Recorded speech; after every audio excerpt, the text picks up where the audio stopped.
Assalamualaikum warahmatullahi wabarakatuh. Alhamdulillahi rabbil alamin wassalatu wassalamu ala nabiyina al-mursalin wa ala alihi wa sahbihi ajma'in. Amma ba'du. Saudaraku yang dimuliakan Allah Subhanahu wa taala, kita sering mendengar kata tauhid. Tauhid sebagaimana dijelaskan oleh para ulama adalah unsur utama kebahagiaan seorang hamba di dunia maupun di akhirat. Modal terbesar bagi seorang hamba untuk meraih keridhaan Allah dan kecintaan Allah di dunia maupun di akhirat adalah tauhid. Tauhid sendiri secara bahasa berasal dari kata kerja wahhada yuwahhidu. Artinya adalah ja'adu syai' atau i'tiqadu syai' wahidan. Menjadikan sesuatu atau meyakini sesuatu itu satu atau tunggal. Adapun yang dimaksud secara istilah tauhid adalah ifradullahi tabaraka wa ta'ala bima yakhtassu bihi, mengesahkan Allah Subhanahu wa ta'ala pada kekhususan-kekhususan yang dimiliki oleh Allah Subhanahu wa ta'ala. Dan kekhususan-kekhususan Allah Subhanahu wa ta'ala yang dijabarkan di dalam Al-Quran, yang dijelaskan oleh Allah sendiri dan dipaparkan oleh Rasulullah SAW dalam hadis-hadis yang sahih, tidak keluar dari 3 kelompok besar. Yang pertama adalah kekhususan Allah Subhanahu wa ta'ala yang terkait dengan perbuatannya atau rububiyahnya. Hanya Allah saja, hanya Dia sendiri yang menciptakan alam semesta dan segenap isinya. Hanya Allah saja yang mengatur alam semesta ini. Hanya Dia sendiri, ya, yang menghidupkan, mematikan, memberikan rizki, ya. Dan hanya Dia saja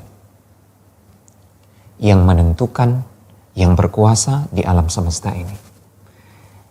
Ini kemudian, kekhususan ini kemudian dikelompokkan oleh para ulama dalam tauhid ar-rububiyah. Kemudian yang kedua, kekhususan Allah yang terkait dengan nama-namanya yang maha indah dan sifat-sifatnya yang maha sempurna.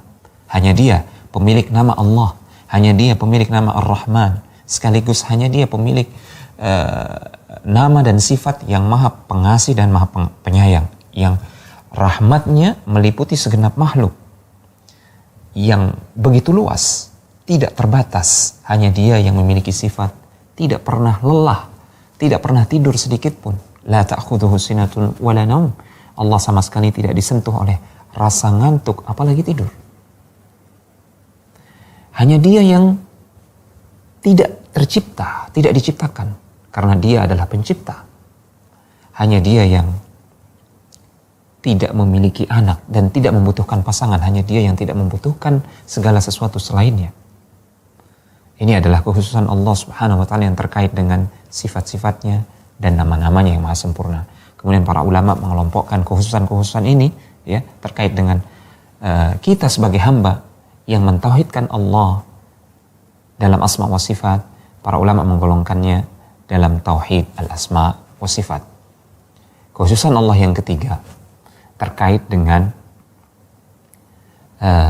perbuatan hamba dalam beribadah kepada Allah Subhanahu wa ta'ala. Bahwasanya hanya Dia, Allah Subhanahu wa ta'ala,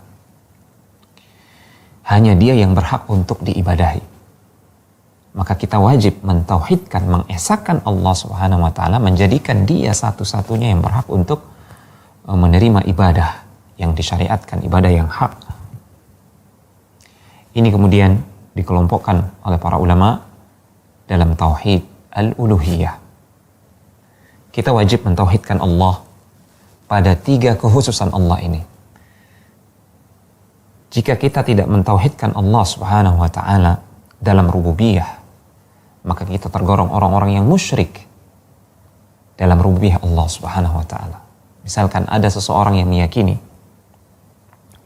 bahwasanya ada selain Allah Subhanahu wa ta'ala yang mampu mendatangkan manfaat dan mudarat. Ada selain Allah Subhanahu wa ta'ala yang mampu mendatangkan manfaat dan mencegah mudarat. Berarti orang tersebut telah berbuat syirik dalam tauhid rububiyah. Dia keluar dari Islam. Jika ada seseorang yang berkeyakinan bahwasanya ada selain Allah Subhanahu wa ta'ala yang memiliki sifat-sifat seperti Allah Subhanahu wa ta'ala, memiliki sifat yang sempurna, seperti Allah Subhanahu wa taala, maka seseorang tersebut telah jatuh dalam kesyirikan pada al-asma wa sifat.